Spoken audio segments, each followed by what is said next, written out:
রাস্তায় কুড়িয়ে পাওয়া 2 প্রতিবন্ধী শিশুকে নিয়ে বিপাকে পড়েছে কেরানীগঞ্জ থানা পুলিশ।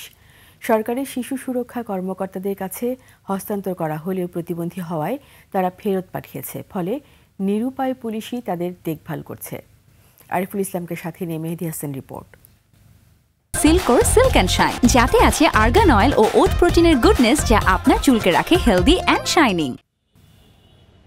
এই মেয়েটির বয়স মাত্র 9 বছর। বুকে আগলে রাখা শিশুটি তার ছোট বোন নাকি পথেই পাওয়া তা কেউ জানে না। কেরানীগঞ্জের সড়কে ঘুমিয়ে কাটত এই 2 প্রতিবন্ধী শিশুর জীবন।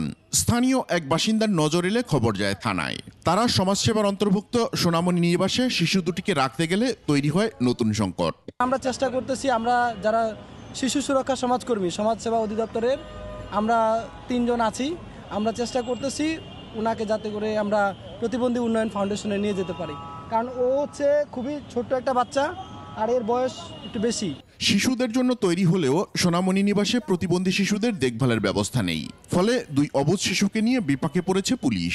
থানা তো এই বাচ্চা রাখার জায়গা না, কথাটা তো অ্যাটলিস্ট আপনি বোঝেন, আপনি তো এগুলো বিষয়ে অনেক ডিলিংস করছেন। এখানে অপরাধী আমরা রাখতে পারি, কথাটা বোঝেন নাই? এই যে শিশু বাচ্চা, এদেরকে রক্ষণাবেক্ষণ করার কি আসলে থানার কোনো আছে কিনা আপনি কি জানেন?